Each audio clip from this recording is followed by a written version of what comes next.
মতো ভ্রান্ত আকীদা পোষণ করে, এরা কাফির হয় না, কিন্তু জাহান্নাম থেকে বাঁচার যোগ্য থাকে না, এদেরকে হাসরের মাঠে জাহান্নামে নিক্ষেপ করে দেওয়া হবে। আমি কি আপনাদেরকে বোঝাতে পারলাম কেমন ভ্রান্ত আকীদার কারণে মুসলমান কাফির হয় আর কেমন ভ্রান্ত আকীদার কারণে মুসলমান গুমরাহ হয়? কেমন ভ্রান্ত আকীদার কারণে মুসলমান কাফির হয়? যে আকীদা ডাইরেক্ট কোরআন বিরোধী হয়, যেমন কাদিয়ানী। কেমন ভ্রান্ত আকীদার কারণে মুসলমান কাফির না হলেও গুমরাহ জাহান্নামী হয়? যেটা সরাসরি কোরআন বিরোধী নয়, তবে কোরআনের অপব্যাখ্যার ভিত্তিতে এই আকীদা সে পোষণ করে। যেমন নবীকে গুনাহগার মনে করা। নবীকে গুনাহগার মনে করা কি ডাইরেক্ট কোরআন বিরোধী না কোরআনের অপব্যাখ্যা? কোরআনের অপব্যাখ্যা। এবার সামনের দিকে যাই। আদম আলাইহিস সালামকে আল্লাহ পাক রব্বুল আলামিন জান্নাতে নিষিদ্ধ গাছের ফল খাওয়ার কারণে গুনাহ না হলেও, নিষিদ্ধ গাছের ফল খাওয়াটা গুনাহ না হলেও জান্নাত থেকে বের হওয়ার কারণ হলো, আল্লাহ বলেন যেহেতু নিষিদ্ধ গাছের ফল খাইলেন তাই জান্নাত থেকে বের হয়ে পৃথিবীতে পাঠাবার সময় আল্লাহ পাক রব্বুল আলামিন আদম হাওয়া দুজনকে এবং তাদের সাথে আমরা সমস্ত আদম সন্তানদেরকে সম্বোধন করে একটা কথা বলে দিয়েছিলেন। কথাটা কোরআনের ভাষায় আল্লাহ বলেন, قُلْنَا اهْبِطُوا مِنْهَا جَمِيعًا فَإِمَّا يَأْتِيَنَّكُم مِّنِّي هُدًى فَمَن تَبِعَ هُدَايَ فَلَا خَوْفٌ عَلَيْهِمْ وَلَا هُمْ يَحْزَنُونَ। আল্লাহ বললেন তোমরা সবাই পৃথিবীতে নেমে যাও, তোমরা সবাই পৃথিবীতে নেমে যাও। যারা তোমরা বলে আল্লাহ তাদেরকে সম্বোধন করলেন। এটা বোঝার জন্য গ্রামারের একটা সূত্র আগের থেকে বুঝে নিতে হবে। যারা বাংলা ভাষার ব্যাকরণও শিখেননি, ইংলিশ গ্রামারও শিখেননি, কাওয়াইদে আরবিয়াও শিখেননি, আমি তাদেরকেও আমার ভাষায় গ্রামারের একটা সূত্র আগে বুঝাবো, যেন এর আলোকে আপনারা আয়াতটা পরিষ্কারভাবে বুঝতে পারেন। বাংলা ভাষায় বচন দুই প্রকার হয়। একের বেলায় এক বচন, একের বেশির বেলায় বহু বচন শব্দ, বোধক শব্দ ব্যবহৃত। এই বচনকে ইংলিশ গ্রামারে বলে নাম্বার। ইংলিশ গ্রামার মতেও নাম্বার দুই প্রকার, সিঙ্গুলার নাম্বার, প্লুরাল নাম্বার। একের বেলায় সিঙ্গুলার নাম্বার, একের বেশির বেলায় প্লুরাল নাম্বার ব্যবহৃত। কিন্তু আরবি গ্রামার মতে বচন দুই প্রকার নয়। আরবি গ্রামার মতে বচন তিন প্রকার। একের বেলায় এক বচন, দুইয়ের বেলায় দ্বিবচন, দুইয়ের বেশির বেলায় বহু বচন আরবিতে ব্যবহৃত হয়। আপনি কোন ভাষার গ্রামার পড়েন আর না পড়েন, আমার কথা বুঝলেন কিনা? আমার কথা বুঝলেন কিনা? বুঝে থাকতে বলুন তো, বাংলা ভাষায় বচন কত প্রকার? ইংলিশে কিন্তু আরবিতে তিন প্রকার। একের বেলায় এক বচন, দুইয়ের বেলায় দ্বিবচন, দুইয়ের বেশির বেলায় আরবি গ্রামারে বহু বচন ব্যবহৃত হয়। সুতরাং ইহবিত একটা শব্দ আছে, এটা এক বচন। ইহবিত হইল দ্বিবচন, ইহবিতু হইল বহু বচন। এবার বলেন ইহবিতু শব্দটা দুইয়ের বেলায় প্রযোজ্য না দুইয়ের বেশির বেলায়? আদম হাওয়াকে জান্নাত থেকে বের করার সময় আল্লাহ বলেন ইহবিতু, তোমরা সবাই পৃথিবীতে যাও। লোক তো দুইজন, দ্বিবচন বোধক শব্দ ব্যবহারের কথা, আল্লাহ বহু বচন বোধক শব্দ ব্যবহার করলেন। আল্লাহ গ্রামার বুঝেন না। গ্রামার আবিষ্কারকের বাপদাদা 14 গোষ্ঠী আল্লাহ জানেন, আর আল্লাহ নিজে গ্রামার বুঝেন না। এই প্রশ্নের জবাবে মুফাসসিরিনে কেরাম একাধিক জবাব দিয়েছেন।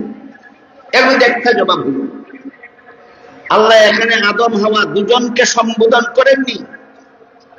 আদম হাওয়া দুজনের সাথে কিয়ামত পর্যন্ত যত আদম সন্তান জন্মগ্রহণ করে দুনিয়াতে যাবে, সবাইকে সমানভাবে সম্বোধন করার জন্য দ্বিবচনবোধক শব্দ ব্যবহার না করে বহুবচনবোধক শব্দ ব্যবহার করেছে। এবার আয়াতের অর্থ হলো, হে মানব জাতি, তোমরা পৃথিবীতে যাও কিছুদিনের জন্য। বলুন, মানুষ পৃথিবীতে আসে চিরকালের জন্য না কিছুদিনের জন্য? কিছুদিনের জন্য। এই কিছুদিনের জীবন শেষ হলে সমস্ত মানুষের এই পৃথিবীর থেকে মরণের মাধ্যমে চিরবিদায় হতে সমস্ত মানুষ বাধ্য। কিন্তু মানুষের দুনিয়ার জীবন কিছুদিনের জন্য হলেও আখিরাতের জীবন চিরস্থায়ী। আখিরাতের জীবন চিরস্থায়ী। এই কথাটা অনেক মুসলমানের অন্তরে জাগ্রত থাকে না। এই জন্য বেশিরভাগ মুসলমান আজকাল, আগের জমানায় এমন মুসলমান ছিল না, আজকাল অনেক মুসলমান এমন পাওয়া যায় যারা মনে করে মরলেই আমার জীবন শেষ। বলেন তো, মরলেই জীবন শেষ না মরলেই চিরস্থায়ী জীবন শুরু হবে? এই কথাটা স্মরণ করার জন্য এইরকম ইসলামী সম্মেলনের আয়োজন হয়। মরলেই জীবন শেষ না, মরণের পরেই আসল জীবন শুরু। কথাটা বোঝাতে গিয়ে কোন কবি বলেন, মৌতে কু সমঝা হে গাফিল ইখতিতামে জিন্দেগি, মৌতে কু সমঝা হে গাফিল ইখতিতামে জিন্দেগি, দর হकीकत মৌত হ্যায় সুবহ হায়াতে জিন্দেগি। এর অর্থ হলো, মূর্খরা মনে করে মরলেই জীবন শেষ, বুদ্ধিমানেরা জাগে মরণের পরেই আসল জীবন শুরু। এবার বলেন, আল্লাহ দুনিয়াতে চিরকালের জন্য মানুষ পাঠান না কিছুদিনের জন্য? আল্লাহ বলেন, তোমরা কিছুদিনের জন্য জান্নাত থেকে বের হয়ে পৃথিবীতে যাও। এই কিছুদিনের জীবন দুনিয়াতে কোন পথে যাপন করলে চিরকালের জন্য জান্নাতে ফিরে আসতে পারবে, সেই পথটা আমি আল্লাহ নিজ দায়িত্বে তোমাদেরকে দেখাইয়া দেব। এখানে দুইটা কথা লক্ষ্য করার ব্যাপার। জান্নাত থেকে বের হয়ে পৃথিবীর জান্নাতের শান্তির জীবন ছেড়ে পৃথিবীর কষ্টের জীবনের দিকে আল্লাহ আমাদেরকে পাঠাচ্ছেন। এতে কোনো মানব এর অন্তরে দুঃখ আসতে পারে যে জান্নাতের সুখময় জীবন ছেড়ে এত দুঃখের জীবনের দিকে আল্লাহ পাঠাচ্ছেন, মনে একটা দুঃখ লাগতে পারে। কিন্তু সাথে সাথে বলে দিয়েছেন, এটা দুঃখের জীবন, দুনিয়ার দুঃখের জীবনটা কিছুদিনের। এই কিছুদিনের জীবনটা যেই পথে তোমরা অতিবাহিত করলে চিরকালের জন্য তোমরা জান্নাতে বুঝতে পারবে, সেই পথটা আমি আল্লাহ নিজ দায়িত্বে তোমাদেরকে দেখাইয়া দেব। একটা দুঃখের সংবাদের সাথে সাথে একটা মহা সুখের সংবাদও আছে কিনা? এর উদাহরণটা হলো এরকম, একটা ফকির ভিখারি আপনার কাছে 10 টাকা ভিক্ষা চাই, আপনার কাছে তখন 1 টাকাও নাই। আপনি ফকিরকে বললেন, আমি এখন তোমাকে 10 টাকা দিতে পারলাম না, খুশি হবে না দুঃখ পাবে? কি বলেন? দুঃখ পাবে। কিন্তু সাথে সাথে বলে দিলেন, আগামীকাল এই টাইমে আমার কাছে আসবে, তুমি 10,000 টাকা দেবে। 10 টাকা না পাওয়ার দুঃখ 10,000 টাকা পাওয়ার সুসংবাদে ভুলে যাবে কিনা? এই হিকমতটা আল্লাহ এখানে অবলম্বন করেছে। আল্লাহ বলেছেন, কিছুদিনের জন্য দুনিয়াতে যাও, চিরকালের জন্য জান্নাতে আসার ব্যবস্থা আমি করব। কিছুদিনের জন্য দুনিয়াতে আসার হুকুমের কারণে মনে যে কষ্ট হওয়ার কথা ছিল, চিরকালের জন্য জান্নাতে যাওয়ার পথ প্রদর্শনের সুসংবাদের দ্বারা সেই কষ্ট আর কষ্টই মনে হবে না। চিন্তা করে দেখুন আল্লাহ কত বড় মহাকৌশলী, আল্লাহ কত বড় মহাকৌশলী। আল্লাহর সেদিনকার ওয়াদা যে তোমরা দুনিয়ার কিছুদিনের জীবন কোন পথে যাপন করলে চিরকাল পারবে, সেই পথটা আমি আল্লাহ নিজ দায়িত্বে তোমাদেরকে প্রদর্শন করে দেব। আল্লাহর সেই দিনকার ওয়াদা মানব জাতির সাথে পুরা করেছেন, রক্ষা করেছেন দুইভাবে। একটা পদ্ধতির নাম কিতাবুল্লাহ, আর একটা পদ্ধতির নাম রিজালুল্লাহ। শতাধিক আসমানি কিতাব নাযিল করে আসমানি কিতাবে আল্লাহ লিপিবদ্ধ করে দিয়েছেন চিরকালের জন্য জান্নাতে যাওয়ার পথের বিবরণ। লক্ষাধিক নবী রাসূল পাঠিয়ে তাদের ব্যাখ্যা বিশ্লেষণের মাধ্যমে দুনিয়াবাসী মানুষকে আল্লাহ চিরকালের জন্য জান্নাতে পৌঁছার বিবরণ বুঝিয়ে দিয়েছে। বলেন, আমাদের সাথে জান্নাত থেকে পৃথিবীতে আসার সময় যে ওয়াদা আল্লাহ করেছিলেন তা রক্ষা করেননি, না দুই পদ্ধতিতে রক্ষা করেছেন? প্রথমটা হলো কিতাব নাজিলের মাধ্যমে, আর দ্বিতীয়টা হলো নবী রাসূল পাঠাবার মাধ্যমে। এই সমস্ত নবী রাসূলগণের মধ্যে সর্বশেষ নবী হলেন মুহাম্মদুর রাসূলুল্লাহ। আর এই সমস্ত আসমানি কিতাবের মধ্যে সর্বশেষ আসমানি কিতাব হলো কোরআন শরীফ। শেষ নবীর কাছে আল্লাহ শেষ আসমানি কিতাব নাযিল করেছেন। এখানে আল্লাহ দুনিয়ার মানুষকে জান্নাতে পৌঁছার যে পথের বিবরণ দিয়েছেন, এই পথটাকে আল্লাহ কোরআনের ভাষায় নাম দিয়েছেন সিরাতে মুস্তাকিম। পবিত্র কোরআনে আল্লাহ দুনিয়াবাসী মানুষকে চিরকালের জন্য জান্নাতে পৌঁছার যে পথের বিবরণ দিয়েছেন, আল্লাহ পথের নাম দিয়েছেন সিরাতে মুস্তাকিম। বলুন তো, চিরকালের জন্য জান্নাতে পৌঁছার পথের নাম সিরাতে মুস্তাকিম। এই সিরাতে মুস্তাকিমের বাংলা অর্থ হল সোজা পথ। সিরাতে মুস্তাকিমের বাংলা অর্থ সোজা পথ, কিন্তু তার ব্যাখ্যা আছে 7টা। সিরাতে মুস্তাকিমের 1 নম্বর ব্যাখ্যা হল ইসলাম ধর্মের পথ, দুনিয়ার মানুষের জন্য জান্নাতে পৌঁছার সোজা পথ। সিরাতে মুস্তাকিমের 2 নম্বর ব্যাখ্যা হল কোরআনের বর্ণিত পথ, দুনিয়ার মানুষের জন্য জান্নাতে পৌঁছার সোজা পথ। 3 নম্বর ব্যাখ্যা হল নবী রাসূলগণের পথ, দুনিয়ার মানুষের জন্য জান্নাতে পৌঁছার সোজা পথ। 4 নম্বর ব্যাখ্যা হল সিদ্দিকগণের পথ, দুনিয়ার মানুষের জন্য জান্নাতে পৌঁছার সোজা পথ। 4 নম্বর ব্যাখ্যা হল শহীদগণের পথ, দুনিয়ার মানুষের জন্য জান্নাতে পৌঁছার সোজা পথ।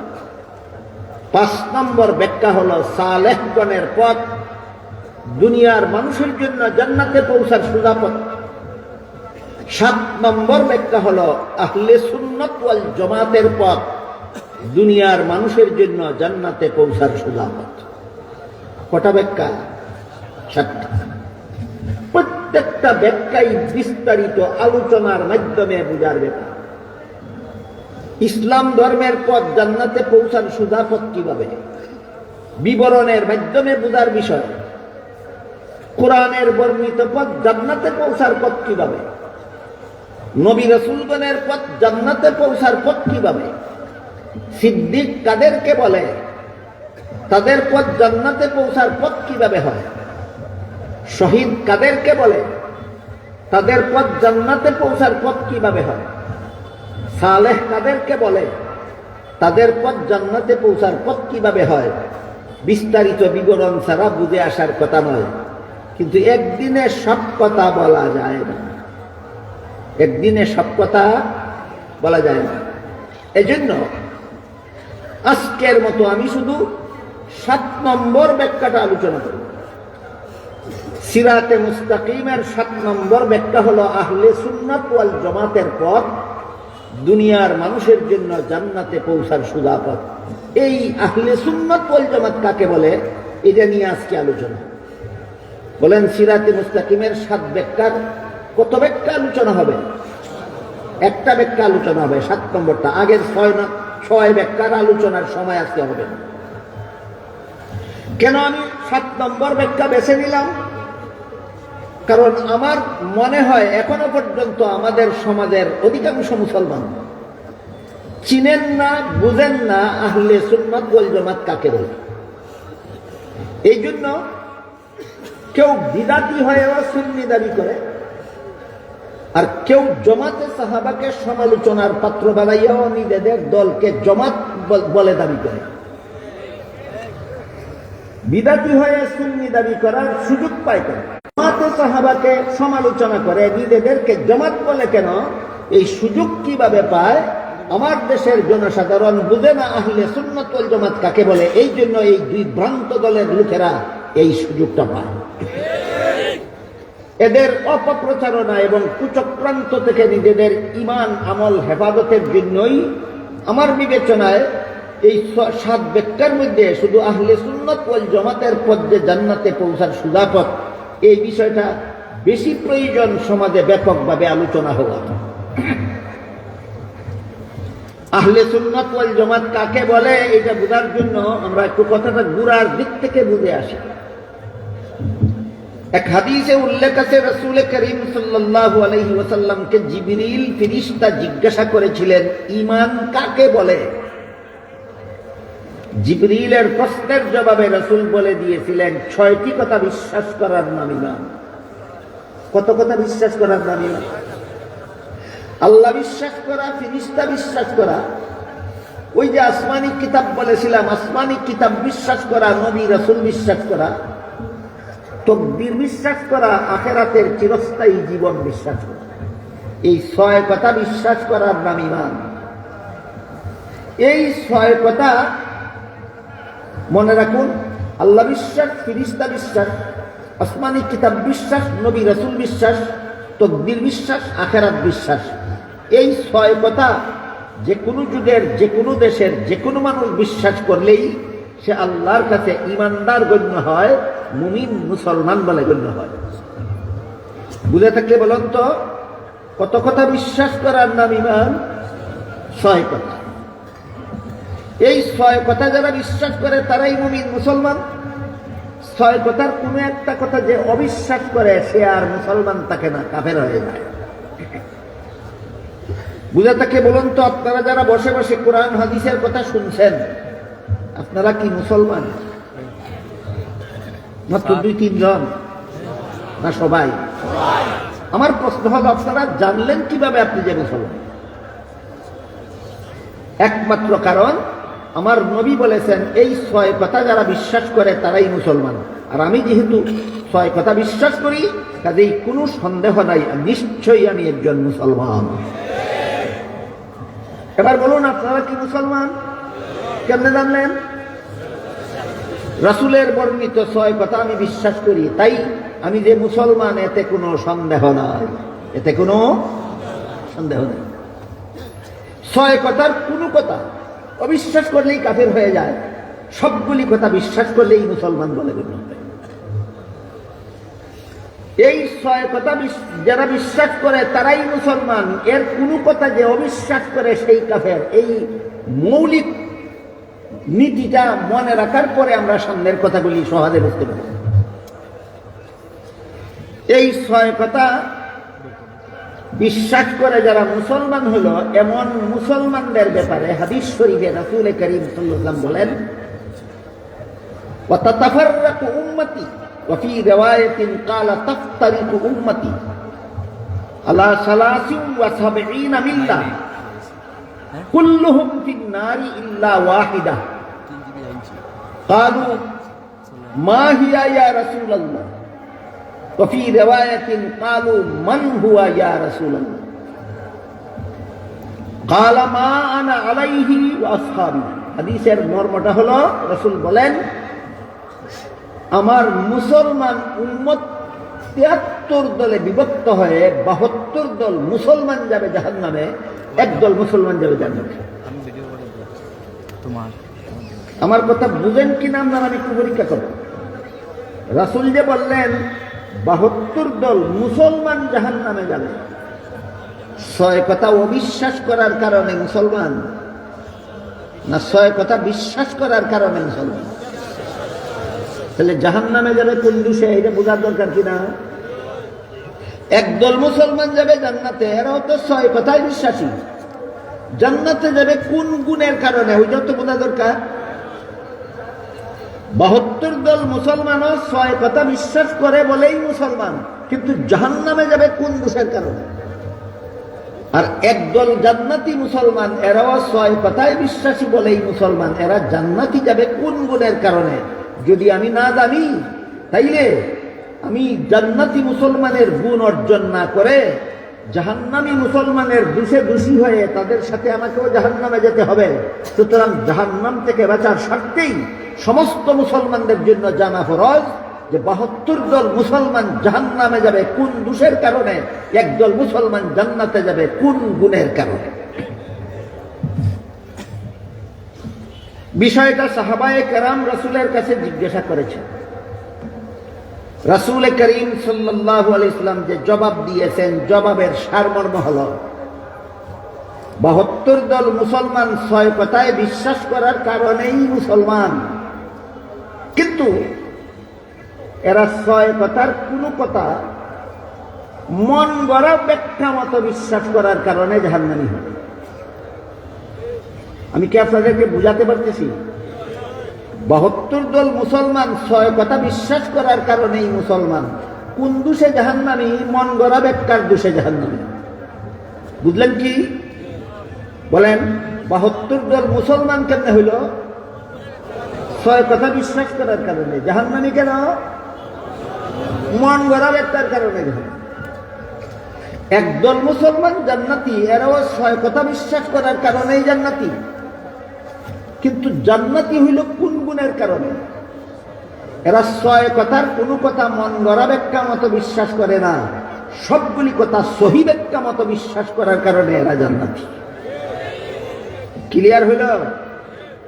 এবার প্রশ্ন জাগে, তাহলে ৬ কথার সহি ব্যাখ্যা পাওয়া যায় কোথায় আর মন গড়া ব্যাখ্যা পাওয়া যায় কোথায়?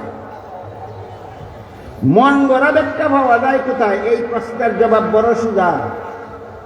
সেটা হলো যার যার মনের কোণা।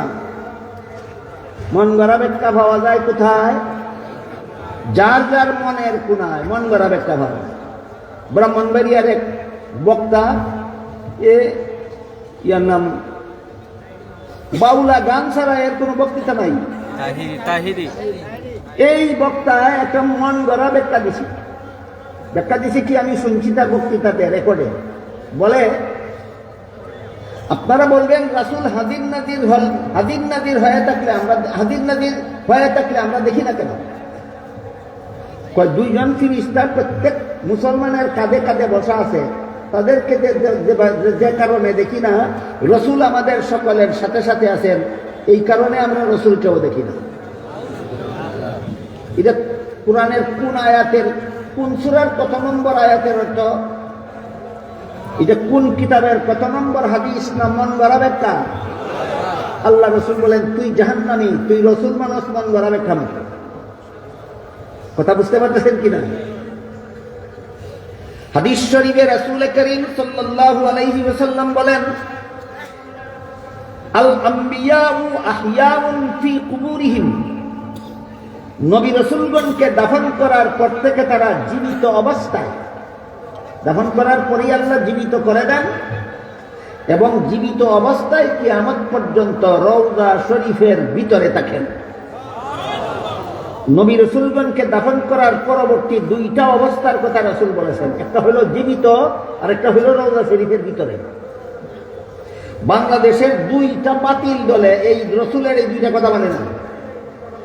একটা বাতিল দলের নাম লামাযহাবী, একটা বাতিল দলের নাম, এরা বলে দাফন করার পরে রাসূল জীবিত না, দাফন করার আগে যেমন মরা, দাফনের পরেও মরা। নবী সম্পর্কে সহি ব্যাখ্যা না তার মন গড়া ব্যাখ্যা? পাইল কোথায়? মন গড়া ব্যাখ্যা পাইল কোথায়? মনের কোণায়। মন গড়া ব্যাখ্যা সরাসরি রাসূলের হাদিসের বিরুদ্ধে যায়। রাসূল বলেন আহিয়াউন, আহিয়াউন তো জীবিত, আর লামাযহাবীরা বলে মুর্দা। রাসূল বলেন জিন্দা, এরা বলে মুর্দা। হাদিসের পক্ষে বলল না হাদিসের বিরুদ্ধে বলল? হাদিসের বিরুদ্ধে কথা বলেই আহলে হাদিস দাবি করে। বাটপাড়ার কাকে বলা যেতে পারে? আর একটা বাতিল দল হলো বেরেলভী দল।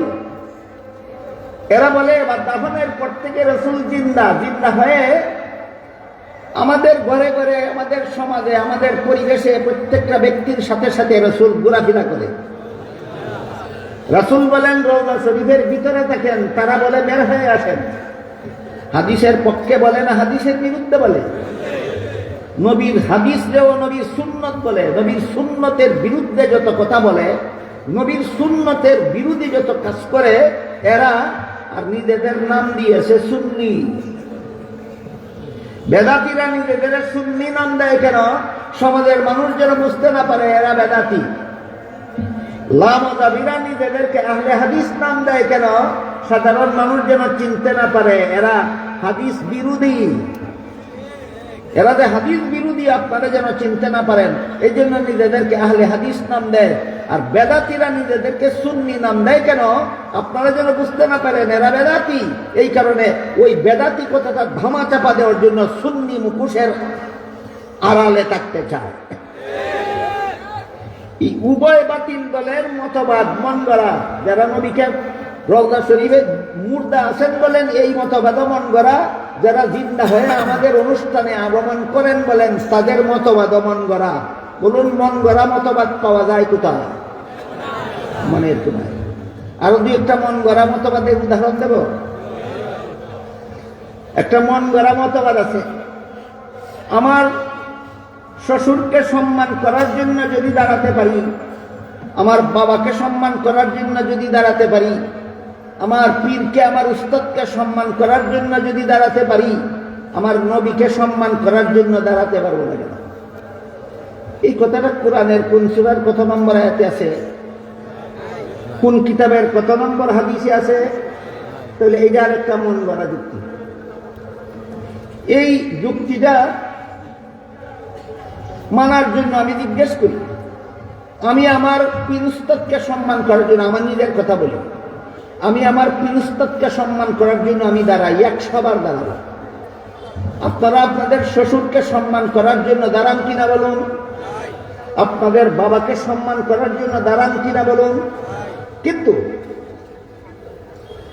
এই সম্মানিত ব্যক্তিগণ আপনাদের কাছে আসলে দাঁড়ান না, না আসলে?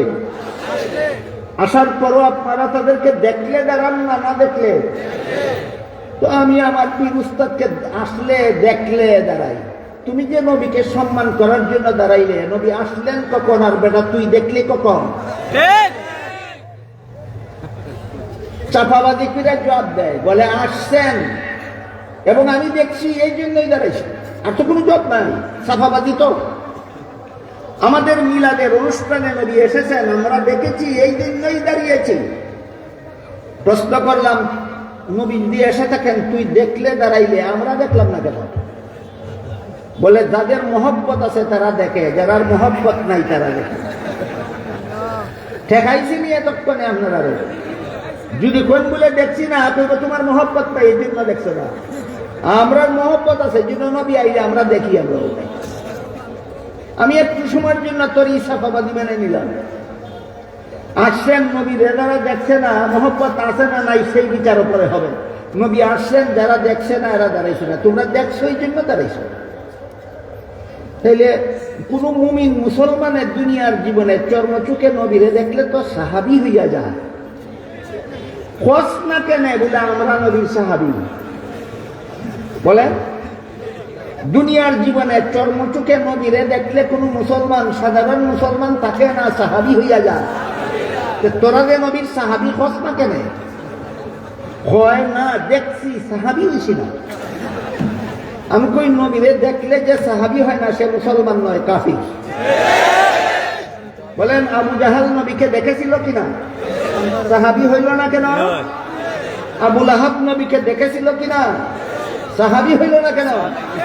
কাফেরে নবী দেখলে সাহাবী হয় না। তোরা নবী দেখলে সাহাবী হইছ না, পরিষ্কার হইল তোরা মুসলমান না, তোরা কাফির।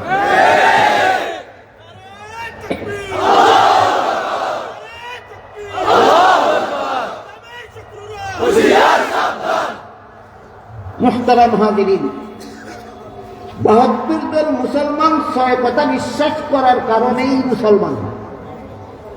জাহান্নামে যাবে কোন দোষে?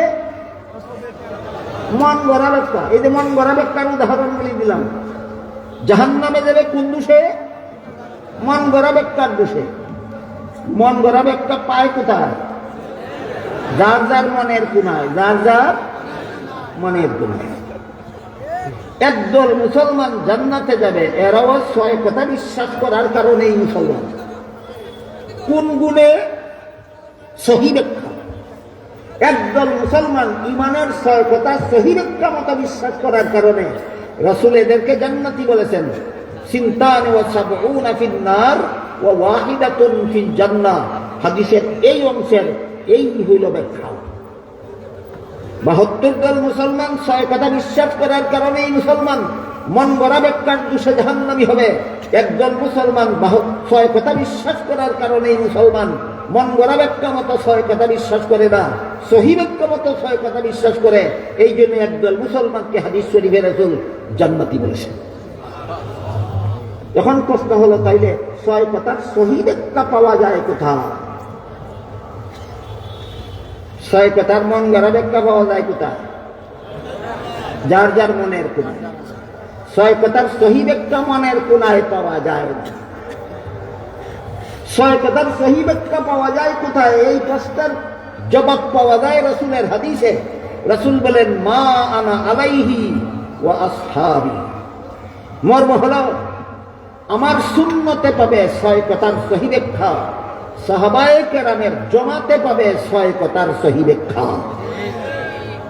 ইমানের 6 কথার সহি ব্যাখ্যা পাওয়া যায় কোথায়? 2 ঠিকানায়। ইমানের 6 কথার সহি ব্যাখ্যা পাওয়া যায় কোথায়? 2 ঠিকানায়। এক ঠিকানার নাম নবীর সুন্নত, আর এক ঠিকানার নাম সাহাবাগণের জমাত। এই জন্য জান্নাতি দলের নাম আহলে সুন্নত ওয়াল জামাত। আজানটা শেষ টাইম আছে, নীরবতা অবলম্বন করার। ইসলামে একটা সময় আছে নীরবতা অবলম্বন করার। কোন সময়? আজানের সময়। আজানটা শেষ।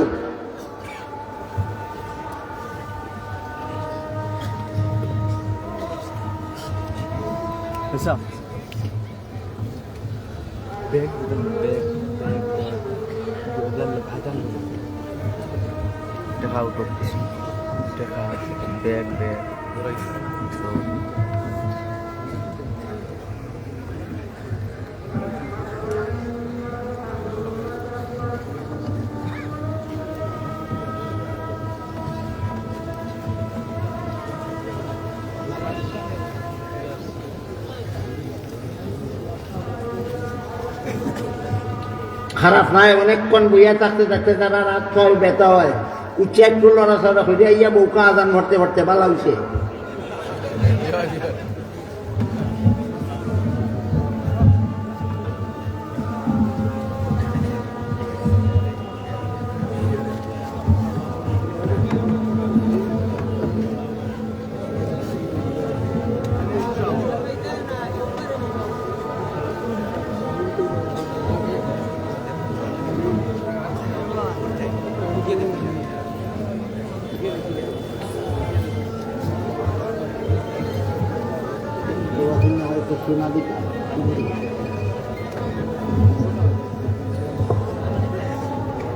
Oh bye bye bye.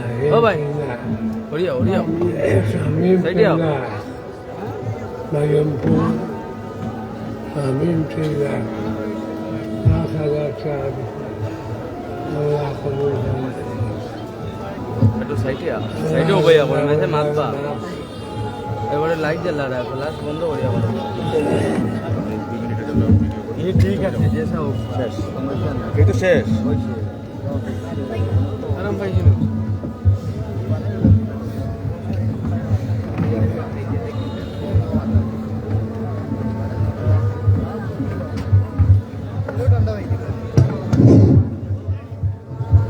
আমরা শরীর সাহেব রহমতুল্লাহ তাআলা আলাইহির ফুলির গরণ নাকি জাহের নাম টাকা 10,000 টাকা ইয়া আছে। আল্লাহ কবুল করুক, মঞ্জুর করুক, জমি হাজার তুরা হরুক, আল্লাহুম্মা আমিন। সম্মানিত মেহমানবৃন্দ, আপনারা খাড়া হয়েছেন মনে হয় হজরতে যে হইরা 20 কোটা সুন্দর অসুন্দর মুখা লাগে। আপনার সব বই যাই দিয়া, সব আমারটা বই যাই দিয়া, অসুন্দর মুখা লাগে। ইনশাআল্লাহ ইনশাআল্লাহ। আর তলাবা হল বেগ লইয়া যাও, মঠ হইলে যাও। তালাবা ফাটাইলে খুব আমি চা খাইতে খাইতে আইতে বুঝে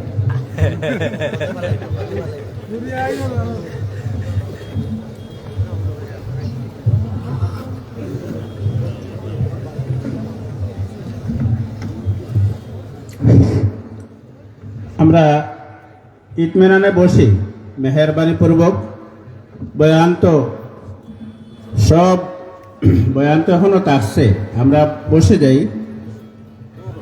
আর বয়ানের পরে বাজারে যখন চলে যাবেন, যখন হজরতের গাড়িতে হজরতের লিখিত অকাট্য প্রমাণাদি সম্বলিত যে কিতাবগুলো আছে সব আপনারা গাড়ি থেকে নিতে পারবেন। এখন আমরা সব বসে যাই। মধ্যখানে অনেক দাঁড়ানো দেখা যাচ্ছে, মধ্যখানে অনেক তো দাঁড়ানো দেখা যাচ্ছে, পিছনে যারা আছে দেখতে অসুবিধা হচ্ছে, আমরা বসে যাই। মেহেরবানি পূর্বক আমরা বসে যাই, হযরতের বয়ান হবে ইনশাআল্লাহ।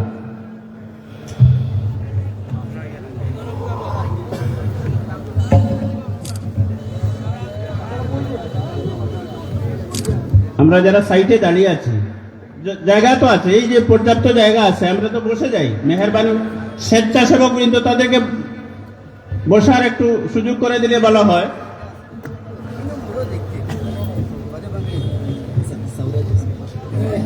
সৌরা জেসমিন 500 টাকা, আল্লাহ কবুল ও মঞ্জুর করুন।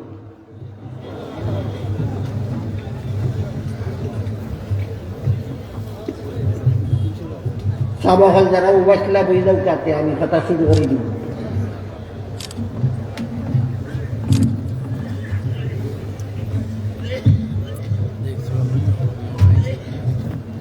বাহাত্তর দল মুসলমান ছয় কথা বিশ্বাস করার কারণেই মুসলমান, মন গড়া ব্যাখ্যার কারণে জাহান্নাম।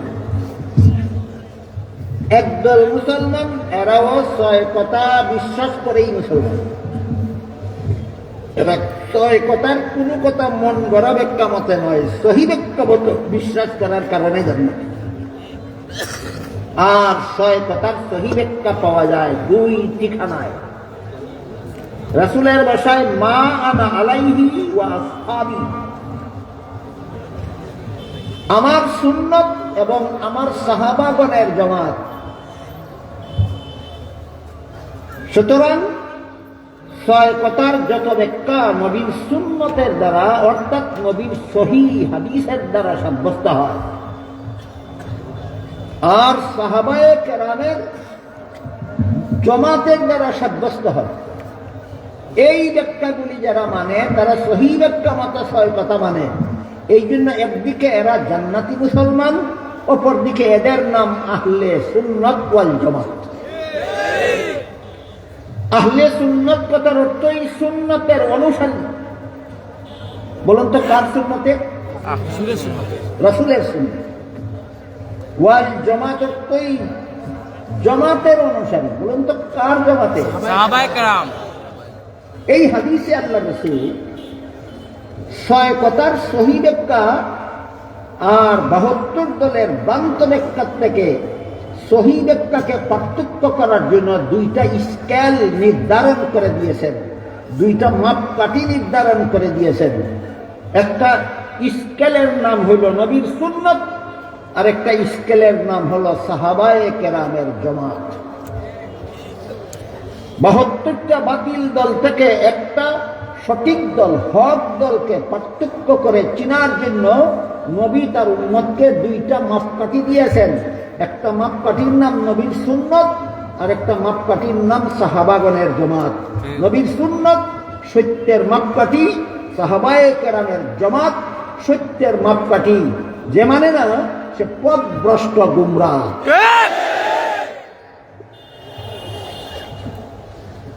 72টা বাতিল দল থেকে একটা হক দলকে পার্থক্য করে চিনার জন্য সুন্নতে রাসূল এবং জামাতে সাহাবাকে আমি মাপকাঠি বানাইছি না রাসূল মাপকাঠি বানাইছি? রাসূলের বানায় দেওয়া মাপকাঠি মানে না, সে রাসূলকে কতটুকু মানে? রাসূলকে মানা হলো। সাহাবায়ে কেরামকে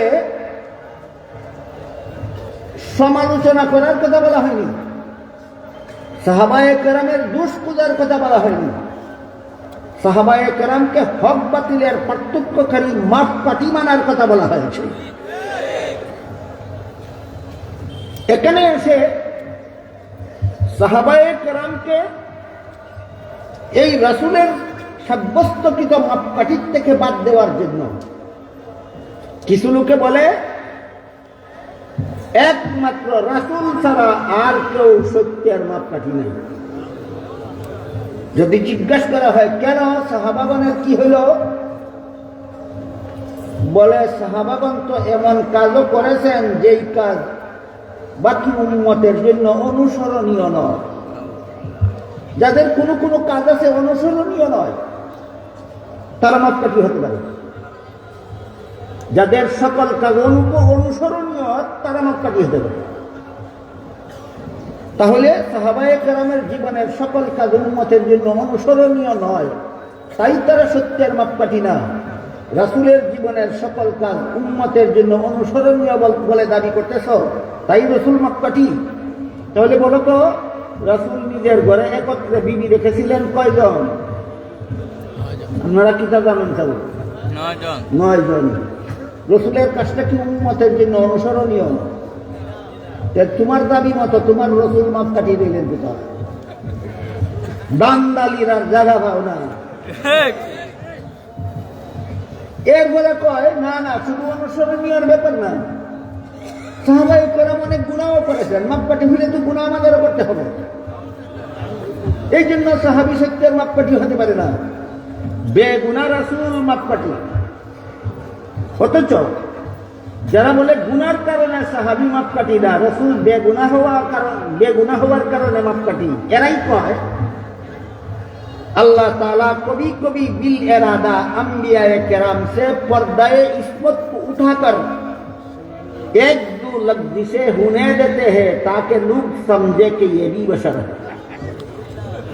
मर्म हलो আল্লাহ সমস্ত নবীগণকে বেগুনাহ হওয়ার পর্দা থেকে সরাইয়া নিয়া, বেগুনাহ হওয়ার পর্দা থেকে সরানি লাগে কেন? গুনাহগার বানাইবার জন্য।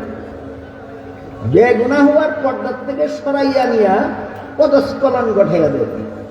বেগুনার পর্দার ভিতরে থেকে যদি পদস্খলন হয়, এই পদস্খলনের দ্বারা গুনাহ সাব্যস্ত হয় না। এই কারণে আগেই বেগুনাহ হওয়ার পর্দার নিষেধ থেকে সরাইয়া নিয়া পদস্খলন ঘটায়, এর মাধ্যমে সমস্ত নবীগণকে গুনাহগার সাব্যস্ত করে। সাহাবাগণ গুনাহ করেন, এই জন্য যদি সত্যের মাপকাঠি হতে পারেন না। এখানে যে সমস্ত নবীরে গুনাহগার বানাইছেন, বেটা নবীরে কোন লাগে মাপকাঠি বানাস? হায়া লজ্জা নাই?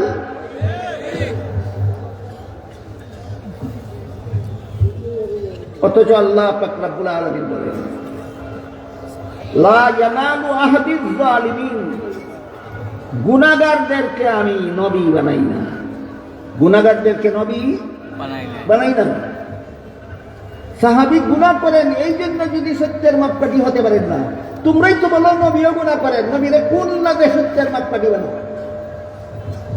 কাজেই চাপাবাদীর দ্বারা, কোন চাপাবাদীর দ্বারা ইসলামে সত্যের মাপকাঠি নির্মিত হয় না, রাসূলের সহিহ হাদিসের দ্বারা সত্যের মাপকাঠি নির্মিত হয়।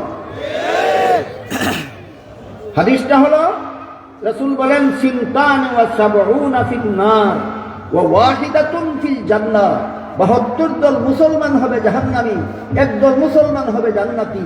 সাহাবাগণ জিজ্ঞেস করেন মা হিয়া ইয়া রাসূলুল্লাহ, জান্নাতি মুসলমানের দলটার পরিচয় কি? রাসূল বলেন মা আনা আলাইহি ওয়া আসহাবি, আমার সুন্নাত জামাত, এই দুইটা আদর্শ মাপকাঠির ব্যাখ্যা মতো যারা ইমানের 6 কথা বিশ্বাস করে তারা জান্নাতি মুসলমান, তারা সহিহ ব্যাখ্যা মতো 6 কথা মানে। আর যারা সুন্নতে রাসূল এবং জামাতে সাহাবাকে সত্যের মাপকাঠি মানে না, এরাই 72 দলে বিভক্ত হয়ে জাহান্নামী হবে। সুতরাং সুন্নতে রাসূল এবং জামাতে সাহাবাকে মাপকাঠি মানা, এটা হলো সহিহ আকীদা, না মানা হলো গলত আকীদা, ভ্রান্ত মতবাদ। সুন্নতে রাসূলকে মাপকাঠি মানা সহিহ আকীদা, না মানা গলত আকীদা, নবীকে গুনাহগার সাব্যস্ত করা ভ্রান্ত মতবাদ।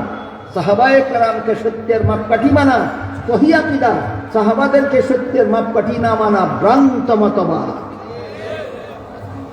আমার কথা বুঝে থাকলে এবার বলুন, সত্যের মাপকাঠি কে আর কে নয়, সেটা কারো চাপাবাদীর দ্বারা সাব্যস্ত হয় না নবীর সহিহ হাদিসের দ্বারা সাব্যস্ত হয়? আমি যে হাদিসটা আপনাদের সামনে বলেছি, এটা সহিহ হাদিস। এই হাদিসটা সহিহ হাদিস, মানান মুতাওয়াতির। আলফাজ মুখতালিফ, মানা মুতাওয়াতির, যে মুহাদ্দিসিনে কেরামের জানা আছে ব্যাপারটা। আপনাদের শুধু এতটুকু জানার দরকার যে হাদিসটা আমি বলছি একটা সহিহ হাদিস। এই হাদিসে আল্লাহ রাসূল 72 দল বাতিলপন্থী মুসলমান থেকে একদল হকপন্থী মুসলমানকে আলাদাভাবে চিনার জন্য 2টা স্কেল বা মাপকাঠি ধার্য করে দিয়েছেন। মা আনা আলাইহি ওয়া আসহাবি বলে আমার সুন্নত এবং সাহাবায়ে কেরামের জামাত সমালোচনার পাত্র নয়, সত্যের মাপকাঠি।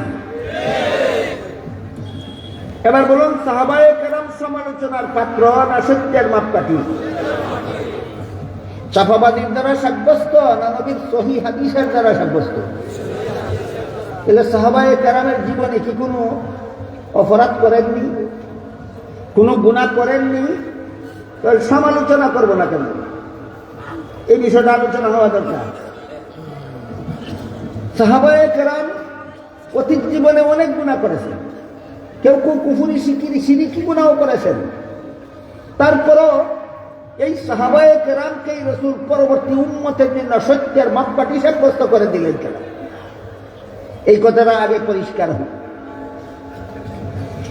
আল্লাহ পাক রব্বুল আলামিন পবিত্র কোরআনের এক আয়াতে বলেন,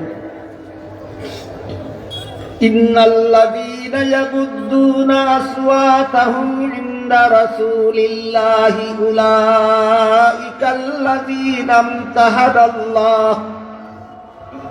ইমতাহানাল্লাহু কুলুবাহুম লিত্তাকওয়া লাহুম মাগফিরাতুন ওয়া আজরুন আযীম। এর অর্থ হলো, রাসূল বলেন, নিশ্চয়ই যারা রাসূলের কাছে আসলে আস্তে কথা বলে। যদি কেউ বুঝে থাকেন তাহলে বলুন, রাসূল দুনিয়াতে থাকাকালে রাসূলের দরবারে আসলে আস্তে কথা বলতো কারা? সাহাবায়ে কেরাম। আবু জাহেল নবীর কাছে আসতো, আস্তে কথা বলতো না? আবু লাহাব নবীর কাছে আসতো, আস্তে কথা বলতো না? বেঈমানেরা নবীর কাছে আসলেও আস্তে কথা বলতো না? নবীর কাছে আসলে আস্তে কথা বলতেন একমাত্র সাহাবায়ে কেরাম। কিন্তু একদিনের এক ঘটনা, নবীর দরবারে সাহাবাগণ বসা ছিলেন, 2 জন সাহাবী দূরে কথা বলেছিলেন। এই আবার আযান হইতেছে, আযানটা শেষ হোক, না হলে 2 আওয়াজে দ্বন্দ্ব হয়, বোঝা যায় না। সিদ্দিকে আকবর লেটিন, সিদ্দিকে আকবর লেটিন।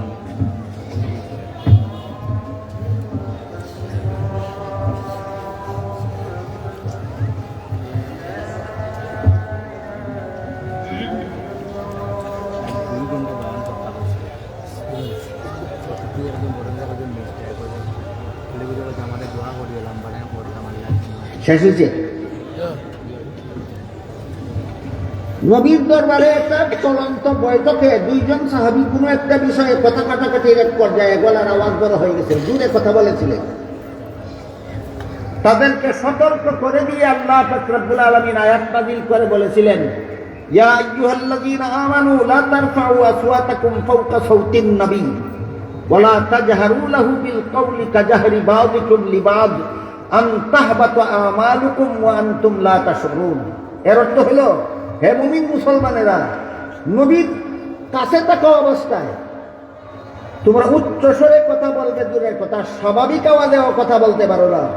নবীর দরবারে যদি স্বাভাবিক আওয়াজেও কথা বলো আর তোমার গতির কারণ হয়, তাহলে এমন এরপরের থেকে কোনো সাহাবী কোনোদিন নবীর দরবারে আসলে নবী কোনো কথা জিজ্ঞাসা করলেও এত আস্তে জবাব দিতেন যে অনেক সময় নবী বুঝতেই পারতেন না। বলেন, দোষ করেছিলেন কিনা? আল্লাহ সতর্ক করে দিয়েছিলেন কিনা? সতর্ক হয়েছিলেন না দোষের উপর অটল ছিলেন? সতর্ক হয়েছে।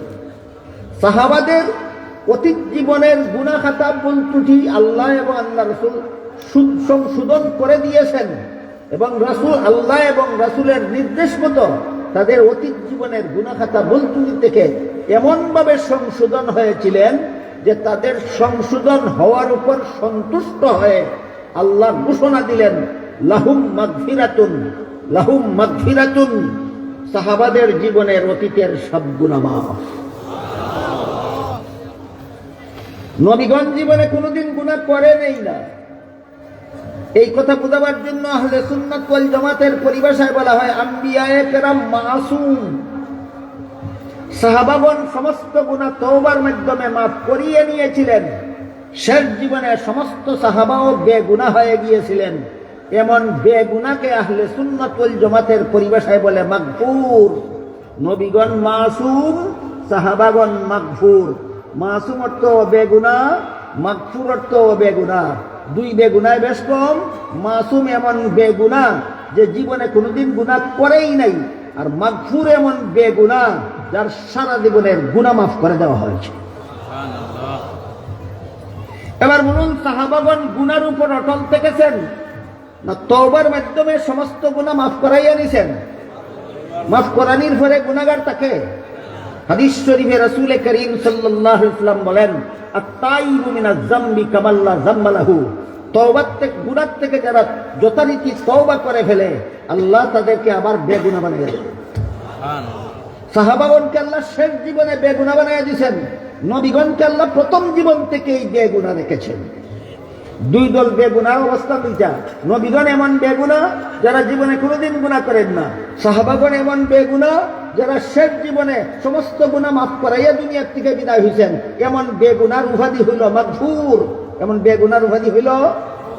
এবার বলেন, যারা যে আল্লাহর দরবারে গুনাহ করেছিল সেই আল্লাহকে সন্তুষ্ট করে নিয়েছে তওবার মাধ্যমে, আল্লাহও সন্তুষ্ট হয়ে যাদের গুনাহ মাফের ঘোষণা দিয়ে দিলেন, তাদেরকেও বিবেকে বলে আরো সমালোচনা করা যায়। এই জন্য হাদিস শরীফে রাসূল করিম সাল্লাল্লাহু আলাইহি ওয়াসাল্লাম বলেন, ইদা রাআইতুমুল্লাযীনা ইয়াসুব্বুনা আসহাবি ফাকুলু লানাতুল্লাহি আলা শাররিকুম। হে আমার উম্মত মুসলমানেরা, তোমরা যদি ওই সমস্ত লোকদের দেখতে পাও যারা আমার সাহাবাদের সমালোচনা করে, বলে দিও আমার সাহাবা সমালোচকদের উপর আল্লাহর লানত। সাহাবা সমালোচকদের উপর আল্লাহর লানত। আরেক হাদিসে রাসূল করিম সাল্লাল্লাহু আলাইহি ওয়াসাল্লাম বলেন, আমার সাহাবাদের সমালোচনা যারা ডাইরেক্ট আমার সাহাবাদের সমালোচনা করে, তারা ইনডাইরেক্ট আমি রাসূলকেই সমালোচনা করে। আর যারা আমি রাসূলকে সমালোচনা করে তারা আল্লাহকেই সমালোচনা করে। আর যারা আল্লাহকে সমালোচনা করে এদের মরতে দেরি হতে পারে, আল্লাহ এদেরকে গজবের হাতে ধরতে দেরি করবেন না। আমাদের বুঝার ব্যাপার হলো সাহাবাদের সমালোচনাটা রাসূলের সমালোচনা কিভাবে হয়, আর রাসূলের সমালোচনা আল্লাহর সমালোচনা কিভাবে হয়।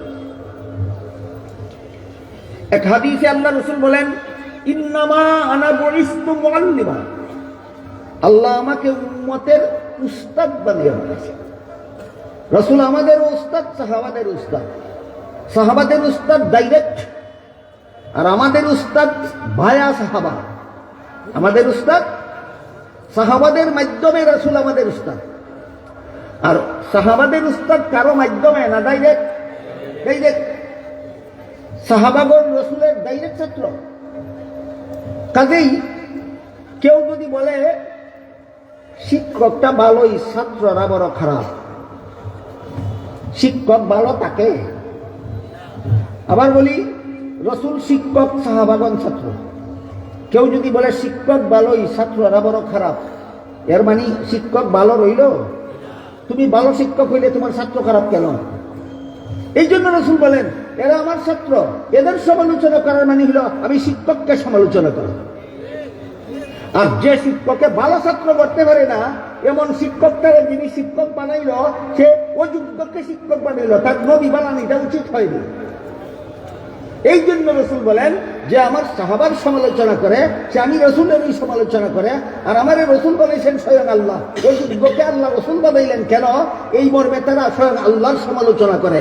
তাই রাসূল বলেন যারা আমার সাহাবার সমালোচনা করে তারা আমি রাসূলকেই সমালোচনা করে, আর আমি রাসূলকে যারা সমালোচনা করে তারা আল্লাহকেই সমালোচনা করে। আর আল্লাহর সমালোচনা যারা করে এদের মরতে দেরি হতে পারে, আল্লাহ তাদেরকে গজবের হাতে ধরতে দেরি করবেন না।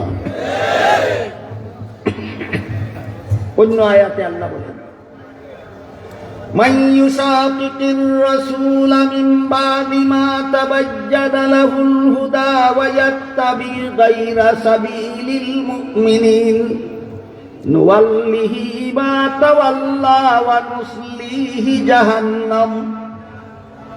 রাসূলের তরিকা আর সাহাবায়ে কেরামের তরিকায় যারা ফাটল সৃষ্টি করবে, যারা বলবে রাসূলের তরিকা অনুসরণীয়, সাহাবায়ে কেরামের তরিকা অনুসরণীয়, এরা দুনিয়ার জীবনে যেই বিভ্রান্তির পথে চলতে চায় সেই পথে চলার সুযোগ দেব আমি, ফিরাবো না।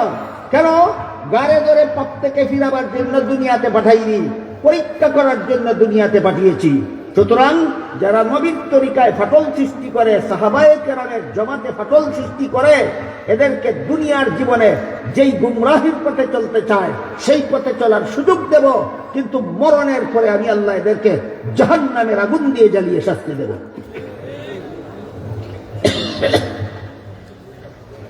এবার বলুন, একদল মুসলমান 6 কথা বিশ্বাস করে, এই মুসলমান মনে আছে জান্নাতে যাবে কোন গুণের কারণে? ইমানের 6 কথা সহি ব্যাখ্যা মতো বিশ্বাস করার কারণে। সহি ব্যাখ্যা পাওয়া যায় কোথায়? 2 ঠিকানা। এক ঠিকানার নাম নবীর সুন্নত, আর এক ঠিকানার নাম আহমদিয়া মুসলিম জামাত, না সাহাবাদের জামাত। আরে দলের নামের সাথে জামাত শব্দের লেজ লাগাইয়াই দিলেই যদি হক্কানি হইতো, দলের নামের সাথে জামাত শব্দের লেজ তো কাইদানিরও আছে। জামাত শব্দের লেজ লাগাইয়া দিলে হক্কানি হয় না। সাহাবায়ে কেরামের জামাতকে সত্যের মাপকাঠি মানলে হক্কানি হয়।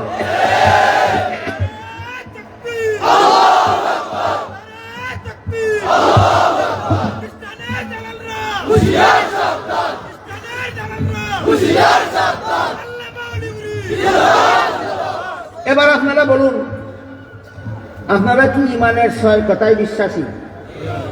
মন গড়া মতো বিশ্বাস করবেন না সহি ব্যাখ্যা মতো?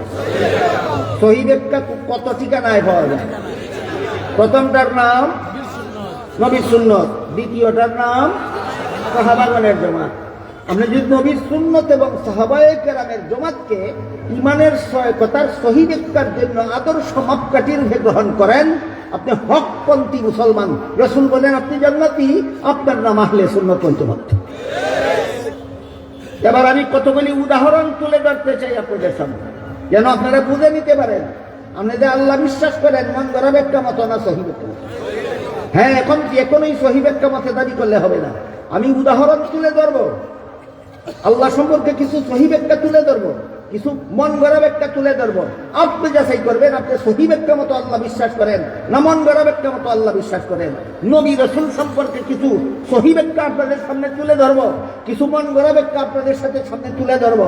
আপনি তখন যাচাই করবেন আপনি সহি ব্যাখ্যা মতো নবী মানেন না মন গড়া ব্যাখ্যা মতো নবী মানেন। তখন যদি দেখা যায় আপনি মন গড়া ব্যাখ্যা মতো আল্লাহ মানেন, নবী মানেন, কোনো সন্দেহ নাই আপনি আহলে সুন্নাত ওয়াল জামাত নন, আপনি 72 দল ভ্রান্তপন্থী মুসলমানের অন্তর্ভুক্ত। উদাহরণগুলি শোনার পরে বুঝার পরে যদি যাচাই করে দেখতে পারেন যে আমরা তো মন গড়া ব্যাখ্যা মতো আল্লাহ মানি না, আমরা সহি ব্যাখ্যা মতো আল্লাহ মানি, আমরা তো মন গড়া ব্যাখ্যা মতো নবী রাসূল মানি না, আমরা সহি ব্যাখ্যা মতো নবী রাসূল মানি, তখন সাব্যস্ত হবে আপনারাই আহলে সুন্নাত ওয়াল জামাত। আল্লাহ সম্পর্কে কয়েকটা সহি ব্যাখ্যার উদাহরণ আছে, আপনারা দেখবেন যাচাই করে আপনারা কোন ব্যাখ্যা পোষণ করেন অন্তরে। আল্লাহ সম্পর্কে একটা সহি ব্যাখ্যা হলো, দুনিয়ার জীবনে কোনো মানুষ চর্মচোখে আল্লাহকে দেখবে না। পরকালে মুমিন বান্দাদের চোখে আল্লাহকে দেখার মতো পাওয়ার দেওয়া হবে, তখন মুমিন বান্দারা আল্লাহকে পূর্ণিমার চন্দ্রের চেয়ে আরো পরিষ্কার ভাবে দেখতে পাবে। এবার বলুন, আল্লাহকে মুমিন বান্দারা দুনিয়াতেই দেখবে না আখিরাতে দেখবে? এটা আল্লাহ সম্পর্কে একটা সহি ব্যাখ্যা। বুঝলেন? আল্লাহ সম্পর্কে একটা সহি ব্যাখ্যা কি? দুনিয়াতে দেখবে না আখিরাতে দেখবে। প্রশ্ন জাগে দুনিয়াতে দেখবে না কেন? কারণ হলো আল্লাহ ইচ্ছাকৃতভাবে এই দুনিয়াতে কোনো মানুষের চোখে আল্লাহকে দেখার মতো পাওয়ার দেন না। কেন দেন না? দিলেই তো দেখবে, দেখলেই তার ইমানটা কবুল হবে না। আল্লাহকে দেখে ইমান আনলে ইমান কবুল হয় না, আল্লাহ না দেখে ইমান আনলে ইমান কবুল হয়। এই জন্য দুনিয়াতে কোনো মানুষের চোখে আল্লাহকে দেখার মতো পাওয়ার আল্লাহ দেন না। আমাদেরকে আল্লাহকে দেখার থেকে বঞ্চিত রাখার জন্য, না আমাদের ঈমানটা কবুল হওয়ার ব্যবস্থা করার জন্য? এই কথাটা কি সমস্ত মুসলমানের জানার দরকার না? জি। যে আমার চোখের দুনিয়াতে আল্লাহকে দেখার মতো পাওয়ার দিলেন না কেন? আমাকে বঞ্চিত রাখার জন্য, না ঈমানটা গ্রহণযোগ্য করার জন্য? গ্রহণযোগ্য করার জন্য। কেতনা বড় মেহেরবানি আপনাদের প্রতি আল্লাহ, দুনিয়াতে আল্লাহকে দেখার মতো পাওয়ার না দিয়া একটা মেহেরবানির শুকরিয়া যদি সারা জীবন আল্লাহর দরবারে সেজদায় পড়ে দেখা যায়, তবু এই শুকরিয়া আদায় হবে না। এই জন্য আল্লাহর কোন ওই বলে आदमियत दादाई बाजम मुसलमा कर दाई, आदमियत दादाई बाजम मुसलमा कर दाई, ऐ खुदा कुर्बा शुअम एहसा बर एहसा कर दाई। হে আল্লাহ, মানুষ বানাইছো, আর যে সমস্ত আকীদা পোষণ করলে মুসলমান হওয়া যায়, ওই সমস্ত আকীদা পোষণ করার তৌফিক দিছ। জন্ম থেকে মৃত্যু পর্যন্ত তোমার কুদরতি পায়ে সেজদা দিয়ে পড়ে থাকলেও আল্লাহ তোমার মেহেরবানির শুকরিয়া আদায় হবে না। আল্লাহ সম্পর্কে 1 নম্বর সহি ব্যাখ্যা হলো দুনিয়াতে আল্লাহকে দেখা যাবে না। 2 নম্বর সহি ব্যাখ্যা হলো আখিরাতে মুমিন বান্দারা দেখতে পারবে, তখন পাওয়ার দেওয়া হবে। এখন প্রশ্ন জাগে, আমরা তো না দেখেই বিশ্বাস করলাম দুনিয়াতেই, আখিরাতে আর দেখার কি দরকার? তখন কেন আমাদের চোখে আল্লাহকে দেখার মতো পাওয়ার দেওয়া হবে? এই প্রশ্নের জবাব হলো, জান্নাতীরা জান্নাতের সমস্ত নিয়ামত উপভোগ করার দ্বারা যত আনন্দ পাবে, আল্লাহকে দেখার আনন্দ হবে তার চেয়েও বেশি। বলুন, জান্নাতের নিয়ামত ভোগ করার আনন্দ বেশি না আল্লাহকে দেখার আনন্দ বেশি? সেই আনন্দ থেকে যেন কোনো মুমিন বান্দা পরকালে বঞ্চিত না থাকে, এই জন্য পরকালে চোখের মধ্যেই আল্লাহ দেখার পাওয়ার দেওয়া হবে। আপনারা চর্ম চোখেই পরকালে আল্লাহকে পূর্ণিমার চন্দ্রের চেয়ে বেশি পরিষ্কার ভাবে দেখতে পাবেন। গেল আল্লাহ সম্পর্কে 2 নম্বর সহি ব্যাখ্যা। আল্লাহ সম্পর্কে 3 নম্বর সহি ব্যাখ্যা বলবো। আপনারা যেন যাচাই করতে পারেন, আপনারা মন গড়া ব্যাখ্যা মতো আল্লাহ মানে না সহি ব্যাখ্যা মতো আল্লাহ। আল্লাহ সম্পর্কে 2 নম্বর সহি ব্যাখ্যা হল, 3 নম্বর সহি ব্যাখ্যা হলো আল্লাহ গুণগত ভাবে সর্বত্র বিরাজমান। আল্লাহ গুণগত ভাবে সর্বত্র বিরাজমান। মর্মে আল্লাহ বলেন, ওয়া হুয়া মাআকুম আইনামা কুনতুম, তোমাদের যে যখন যেখানেই থাকো আল্লাহ তার সাথে তখন সেখানেই থাকে। অন্য আয়াতে বলেন, وَإِذَا سَأَلَكَ عِبَادِي عَنِّي فَإِنِّي قَرِيبٌ أُجِيبُ دَعْوَةَ الدَّاعِ إِذَا دَعَانِ فَلْيَسْتَجِيبُوا لِي وَلْيُؤْمِنُوا بِي لَعَلَّهُمْ يَرْشُدُونَ। হে রাসূল করিম সাল্লাল্লাহু আলাইহি ওয়াসাল্লাম, আমার বান্দারা আপনাকে জিজ্ঞাসা করে আমি আল্লাহ থাকি কোথায়? বলুন, প্রত্যেকটা বান্দার সাথে সাথে থাকি। অন্য আয়াতে বলেন, মা মিন নাজওয়া সালাসাতিন ইল্লা হুয়া রাবিউহুম ওয়ালা খামসাতিন ইল্লা হুয়া সাদিসুহুম ওয়ালা আদনা মিন যালিকা ওয়ালা আকসারা ইল্লা হুয়া মাআহুম। কোন 3 ব্যক্তি যদি কোথাও চুপে চুপে কথা বলে, আল্লাহ তাদের সাথে সেখানেও থাকেন। কোন 5 ব্যক্তি যদি কোথাও কানে কানে কথা বলে, আল্লাহ তাদের সাথে সেখানেও থাকেন। 3 ব্যক্তি আর 5 ব্যক্তি উদাহরণস্বরূপ বলা হলো। যেখানে 3 ব্যক্তির কম ব্যক্তি থাকে সেখানেও আল্লাহ থাকেন, যেখানে 5 ব্যক্তির বেশি ব্যক্তি থাকে সেখানেও আল্লাহ থাকেন। এগুলি কোরআনের আয়াত কিনা? এক ইন্টারন্যাশনাল বক্তা, আমি তার মিডিয়াতে দেখেছি, তার বক্তব্যে বলেছে, আল্লাহ যদি জগতের সবখানে থাকে তাহলে তো টয়লেটের ভিতরেও থাকার কথা, আর টয়লেটের ভিতরে আল্লাহ থাকলে তো আল্লাহ নাপাক হয়ে যাবে। এই জন্য আল্লাহ সর্বত্র বিরাজমান বিশ্বাস করা যাবে না। আরে বেটা, তোর যুক্তির কারণে কি আল্লাহ কোরআনে এতগুলি আয়াত বলছে? এক আয়াতে আল্লাহ বলেন, ওয়া মা কুন্না গায়িবিন, আমি কোথাও অনুপস্থিত নই। আপনার কি কথা বুঝে না? মানে তো বুঝে থাকে বলুন তো, যিনি কোথাও অনুপস্থিত নন তিনি উপস্থিত কোথায়? সুদা কথা। হাদিস শরীফে রাসূল করিম সাল্লাল্লাহু আলাইহি ওয়াসাল্লাম বলেন, ইন্নাকুম লা তাদউনা আসাম্মা ওয়ালা গায়িবা, তোমরা যে আল্লাহকে ডাকো তিনি বধির নন, তিনি অনুপস্থিত নন।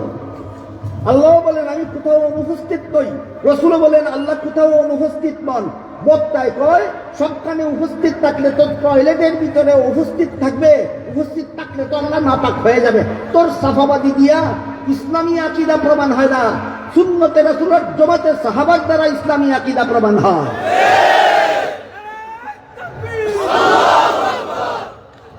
এবার শুনেন চাপাবাদী জবাব।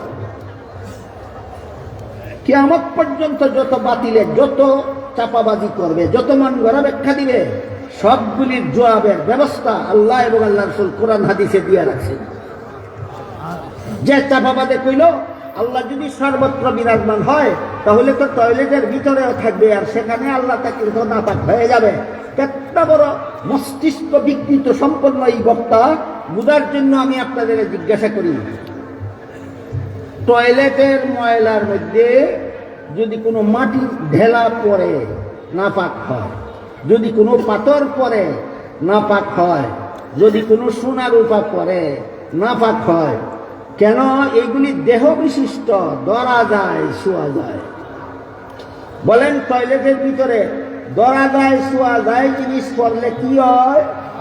নাপাক হয়। যার শরীর আছে, দেহ আছে, আয়তন আছে, এমন জিনিস টয়লেটের মধ্যে পড়লে নাপাক হয়। আপনাদের দৃষ্টি ধরা যায়, শোয়া যায়, দৃষ্টি পায়খানাতে পড়লে ও দৃষ্টি নাপাক হয় না। চন্দনী আর রৌদ্র পায়খানাতে পড়ে কিনা? এই কারণে চন্দনী নাপাক হয়, রৌদ্র নাপাক হয়। তাহলে পায়খানাতে পড়লে কুন্ডা নাপাক হয়, কুন্ডা নাপাক হয় না। গণ্য মূর্খ এটাও শিখছে না, মানুষের সামনে বক্তৃতা দেয়, তাই আল্লাহ সর্বত্র থাকলে নাপাক হয়ে যায়। যেই জিনিস পদার্থ নয়, ধরা যায় না, ছোঁয়া যায় না, এমন জিনিস যেখানে পায়খানা সেখানে পড়লেও নাপাক হয় না। যদি হইতো তোর নজর জীবনের জন্য নাপাক হইয়া গেছে, যদি হইতো তাহলে চন্দনী নাপাক হইয়া যেত, যদি হইতো রৌদ্র নাপাক হইয়া যেত, যদি হইতো বাতির আলো নাপাক হইয়া যেত। এবার বলেন আল্লাহ দেহ বিশিষ্ট, আয়তন আছে, ধরা যায়, ছোঁয়া যায়, তাহলে এমন জিনিস নাপাক দেখা থলে নাপাক হইতে পারে? এই গণ্যমূর্খ, কুযুক্তি দিস, মন গড়া যুক্তি দিয়ে আল্লাহ বিশ্বাস করাস, তুই ভ্রান্ত মতবাদী। কোরআনের এই সমস্ত আয়াত এবং রাসূলের হাদিসের দ্বারা সুস্পষ্টভাবে প্রমাণিত আল্লাহ পাক রব্বুল আলামিন গুণগতভাবে সর্বত্র বিরাজমান। যে আল্লাহ সম্পর্কে 4 নম্বর সহি ব্যাখ্যা। আল্লাহ সম্পর্কে না 3 নম্বর? 3 নম্বর যে আল্লাহ সম্পর্কে 3 নম্বর সহি ব্যাখ্যা। আল্লাহ সম্পর্কে 4 নম্বর সহি ব্যাখ্যা একটু কঠিন হবে, কিন্তু মনোযোগে শুনতে হবে, বুঝতে হবে। কেন?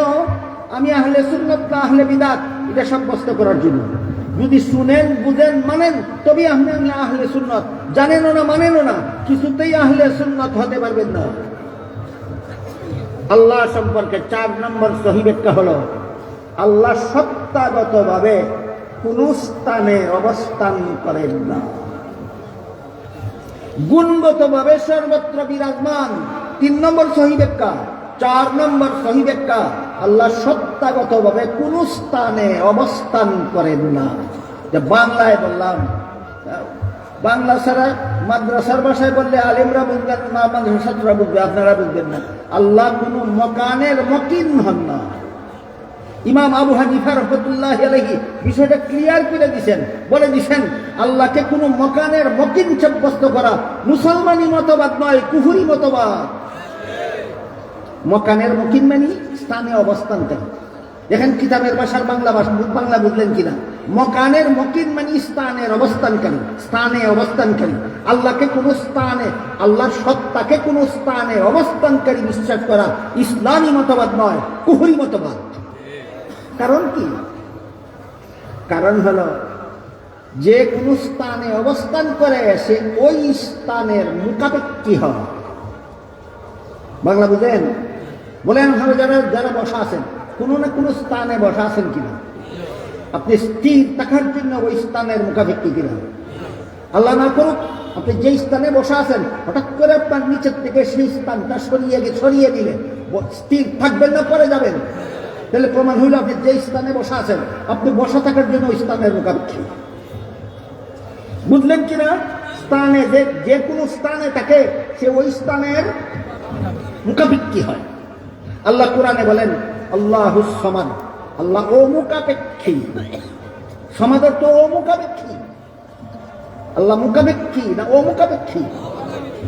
এবার যদি আল্লাহকে আরশে বসায় রাখেন, তখন কি আল্লাহকে আরশের মুখাপেক্ষী সাব্যস্ত করা হইল না? কুফরি মতবাদ। ইমাম আবু হানিফা পরিষ্কারভাবে ভাষায় বলেছেন, যে বলবে আল্লাহ আরশে অবস্থান করেছেন সে কাফের, সে মুসলমান নয়। সে আরশকে আল্লাহর মকান সাব্যস্ত করে, আল্লাহর অবস্থানের স্থান সাব্যস্ত করে, এইভাবে সে আল্লাহর অস্তিত্বের জন্য আরশের মুখাপেক্ষী সাব্যস্ত করে, এমন ব্যক্তি মুসলমান নয়, কাফির। এই কুফরি মতবাদ বাংলাদেশের সমস্ত লামাযহাবীরা পোষণ করে। আল্লাহ সত্তাগত ভাবে আরশে অবস্থান করেন, এটা একটা কুফরি মতবাদ। সমস্ত লামাযহাবীরা এই কুফরি মতবাদ পোষণ করে। কাজে আমরা যারা আল্লাহকে বিশ্বাস করি, জান্নাতে যেতে চাই, মন গড়া মতো বিশ্বাস করতে হবে না সহিহ একটা মতো।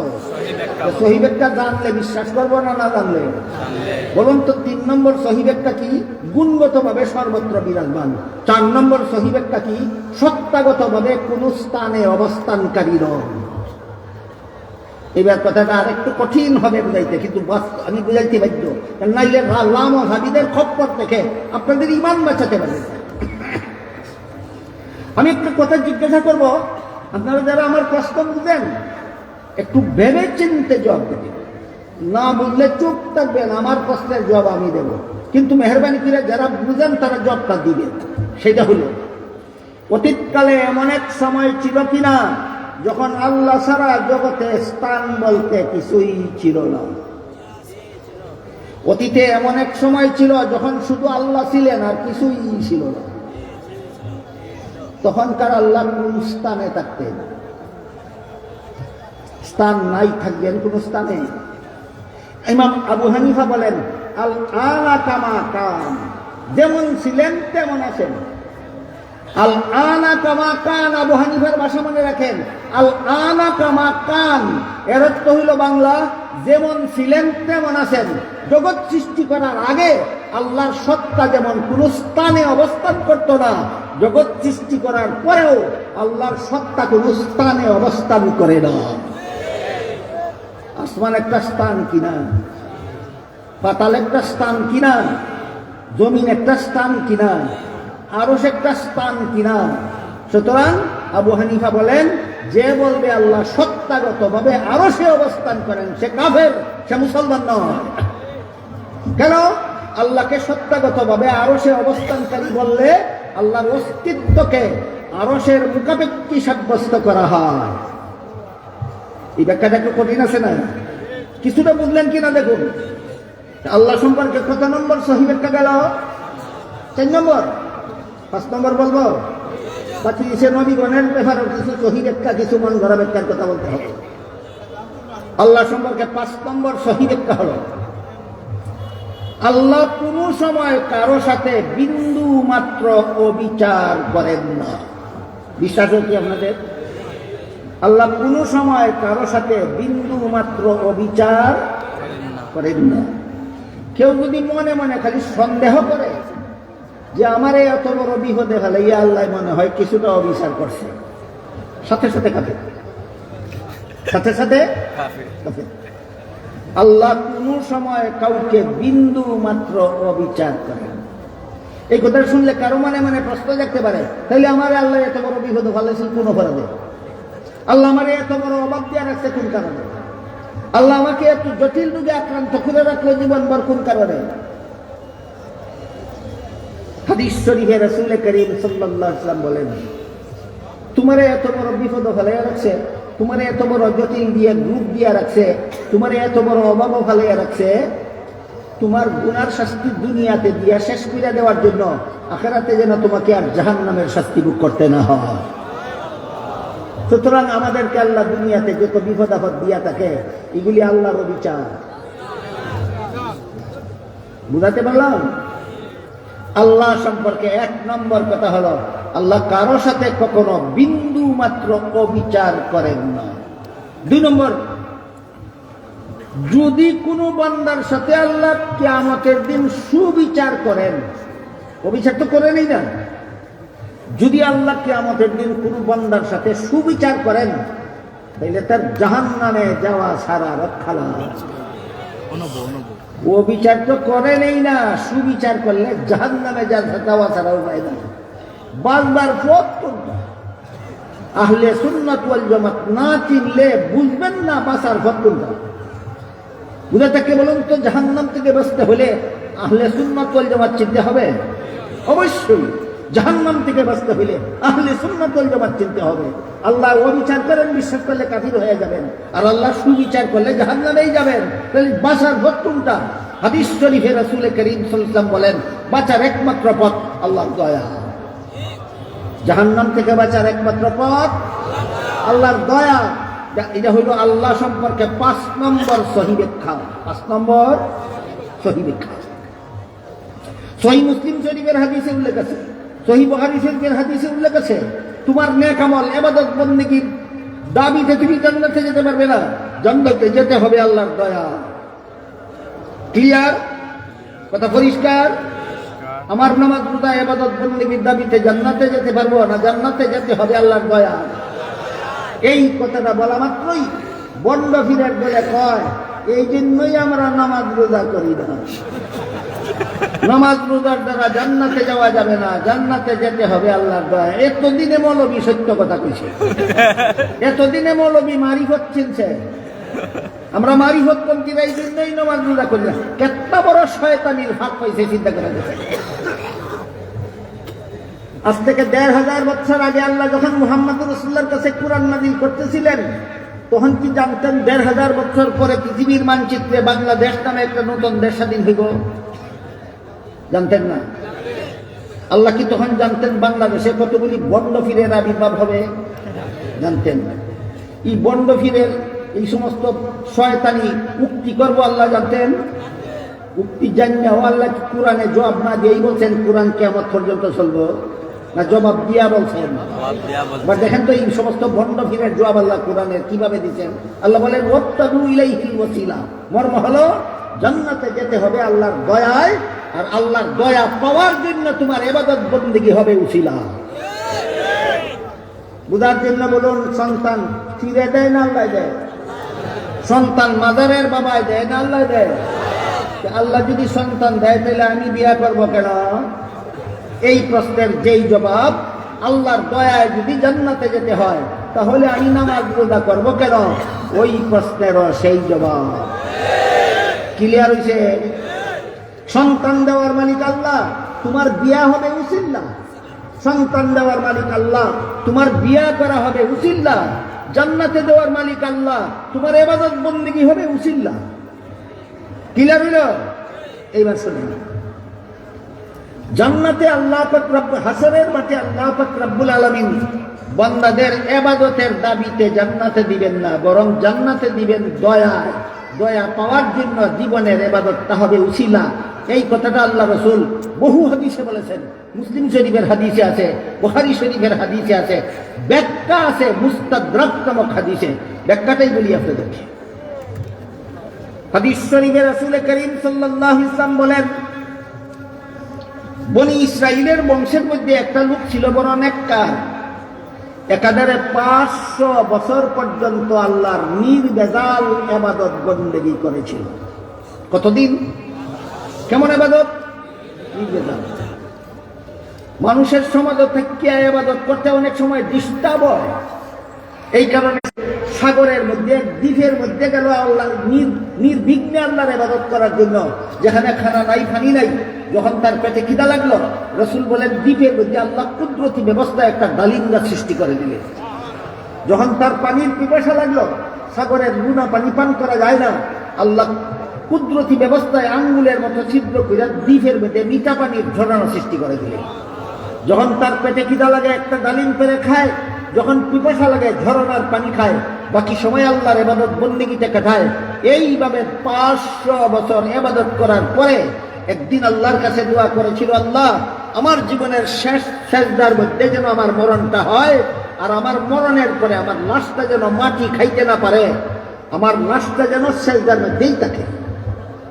রাসূল বলেন তার সেই দোয়া আল্লাহ কবুল করেছেন। তার জীবনের শেষ সেজদার মধ্যেই তার মরণ হয়েছে।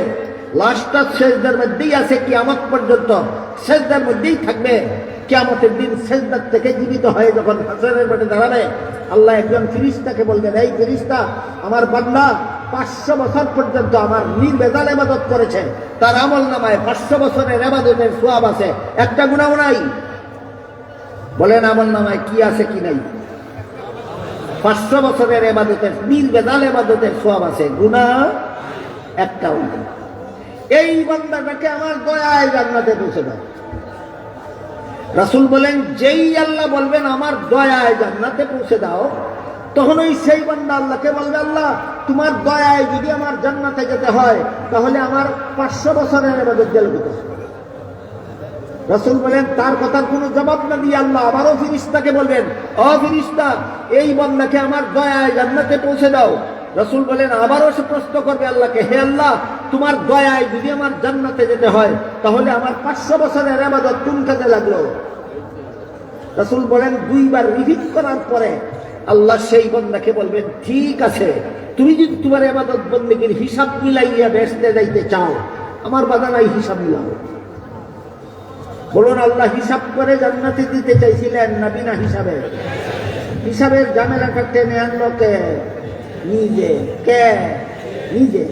রাসূল বলেন, যখন এই বান্দার সাথে হাসরের মাঠে আল্লাহর হিসাব নিকাশ শুরু হবে, তখন আল্লাহ বান্দাটাকে বলবেন, তুই বল, আমি আল্লাহ যখন তোর মায়ের গর্ভে জন্ম দিয়া পাঠাইছিলাম, তখন যদি জগৎটা দেখার মতো 2টা চক্ষু না দিতাম, তখন যদি আমি আল্লাহ দয়া করে জগৎটা দেখার মতো তোরে 2টা চক্ষু না দিতাম, তাহলে তোর 500 বছরের ইবাদত কোথায় বিক্রি করলে এমন 2টা চক্ষু কিনতে পারবে? বান্দা বলে, হে আল্লাহ, তুমি যদি দয়া করে আমার মায়ের গর্ভে 2টা চক্ষু আমাকে না দিতে, তাহলে আমি এই 500 বছরের ইবাদত বিক্রি করে এইরকম 2টা চক্ষু কোথাও কিনতে পাইতাম না। তখন আল্লাহ বলবেন, তাইলে তোর বিবেককে জিজ্ঞাসা করে কর, তোর 500 বছরের ইবাদতের দ্বারা আমার জান্নাতের মূল্য হওয়া দূরের কথা, আমার দেওয়া 2টা চোখের মূল্য হয় কি না বল? রাসূল বলেন, তখন সেই বান্দা বলবে, আল্লাহ না, সুবিচার করলে, এই যে সুবিচার করলে আমার 500 বছরের ইবাদতের দ্বারা আপনার দেওয়া 2টা চোখের মূল্য হয় না। আল্লাহ বলবেন, ঠিক আছে, তোর বিবেকে হয় না, আমি মেনে নিলাম, আমি তোর 500 বছরের ইবাদত গ্রহণ করলাম, আমার দেওয়া 2টি চোখের মূল্য। এরপর বল, আমার দেওয়া 2টি কানের মূল্য কে দিবে? এরপরে বল, আমার দেওয়া 2টি হাতের মূল্য কে দিবে? এরপরে বল, আমার দেওয়া 2টি পায়ের মূল্য কে দিবে? এরপরে বল, আমার দেওয়া 20টা আঙ্গুলের মূল্য কে দিবে? এরপরে বল, আমার দেওয়া 32টা দাঁতের মূল্য কে দিবে? আর বল, 500 বছর আমার ইবাদত করতে গিয়া কত লক্ষ ডালিম খাইছিলে, তার মূল্য কে দিবে? কত লক্ষ গ্লাস পানি পান করছিলে, তার মূল্য কে দিবে? রাসূল বলেন, তখন বান্দা আল্লাহর কোন জবাব দিতে না পারিয়া নিরুত্তর হয়ে যাবে, লাজবাব। তখন আল্লাহ আগের ফেরেশতাকেই বলবেন, এই ফেরেশতা, হে আমার পাওনা দিতে পারে না, জাহান্নামে লইয়া যা। আল্লাহর হুকুম পাওয়া মাত্র এই 500 বছরের নির্বেজাল ইবাদত করনেওয়ালা যারা আমলনামায় একটা গুনাহ নাই, হেস রাইয়া জাহান্নামের দিকে নিয়ে আনা হবে। তখন চিৎকার দিয়ে এবং বলতে থাকে, আল্লাহ সুবিচারের দরকার নাই, দয়া করে এই দিয়ে আলো। হাদিসের কাহিনী বুঝে থাকলে বলুন, আল্লাহ কারো সাথে অবিচার করেন না, সুবিচার করলে জাহান্নাম ছাড়া গতি নাই। সুতরাং জাহান্নাম থেকে বাঁচতে হবে আল্লাহর একমাত্র দয়ায়, আর দয়াটা পাওয়ার জন্য ইবাদত হবে উসিলা। ইবাদত যে উসিলা হবে আল্লাহ কোরআনে বলে দিয়েছেন। সুতরাং যে বন্ড ফিরে বলে ইবাদত লাগে না, সে কোরআন মানে না, যে কোরআন মানে না সে কাফের। আল্লাহ সম্পর্কে এই পর্যন্ত কটা সহিহ ব্যাখ্যার আলোচনা হইল আজকের মতো ভাষা থাকে। এখন যদি আমার হাতে সময় দেখে নবী রাসূল সম্পর্কে কিছু কথা, সহিহ ব্যাখ্যা, কিছু মন গড়া ব্যাখ্যার কথা, আর সময় না থাকলে এই বিষয়ে আগামী বছরের জন্য ইনশাআল্লাহ বাকি থাকবে। যদি আপনারা কথা দেন, আমাকে আল্লাহ বাঁচায় রাখেন, আপনাদেরকেও বাঁচায় রাখেন, অনুষ্ঠান চলে, আমাকে আগামী বছর স্মরণ করাই দিবেন। নবী রাসূল সম্পর্কে কিছু সহিহ ব্যাখ্যা আর কিছু মন গড়া ব্যাখ্যার আলোচনা করব। তখন আপনারা যেন বুঝতে পারেন মন গড়া ব্যাখ্যা মতো নবী মানেন না সহিহ ব্যাখ্যা মতো নবী মানেন, মন গড়া ব্যাখ্যা মতো আল্লাহ মানেন না সহিহ ব্যাখ্যা মতো আল্লাহ মানেন। মন গড়া ব্যাখ্যা মতো মানলে গুমরাহ পথভ্রষ্ট জাহান্নামী মুসলমান, সহিহ ব্যাখ্যা মতো ইমানের 6 কথা মানলে আহলে সুন্নাত ওয়াল জামাত জান্নাতি মুসলমান। আল্লাহ আমাদের সবাইকে তৌফিক দান করুন, আমিন। সুবহানা রাব্বিকা রাব্বিল ইজ্জাতি আম্মা ইয়াসিফুন ওয়া সালামুন আলাল মুরসালিন ওয়ালহামদুলিল্লাহি রাব্বিল আলামিন।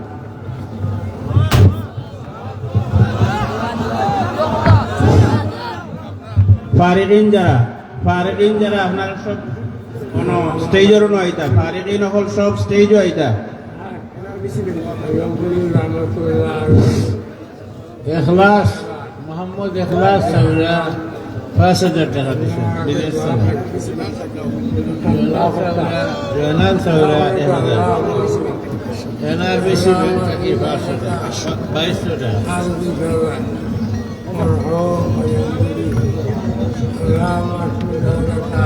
আমার মৌলানা শামসুদ্দিন গোলবন্দি আগে সেগুলা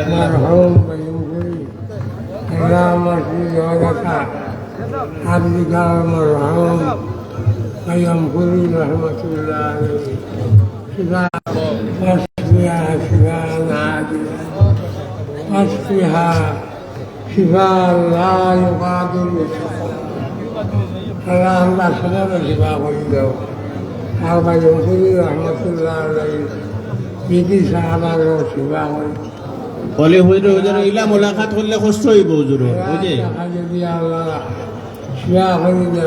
দয়া করে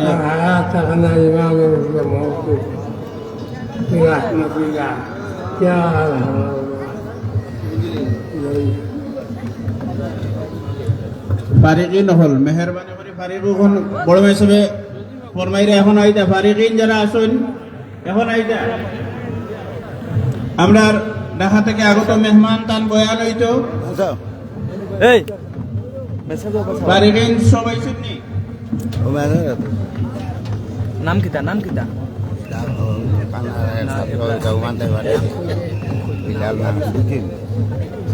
বিলালে দিছে অগুন ভাইয়া বিলাল রায়গর। আপনারা বিলাল যে বিলালে দিছে বিলাল রায়গর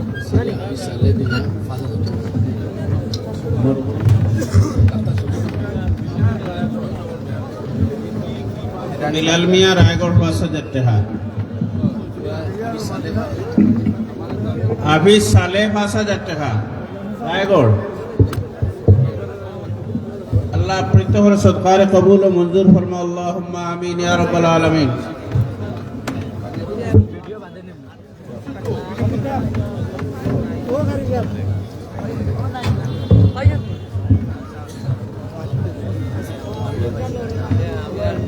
বরহুদর কারি আমিন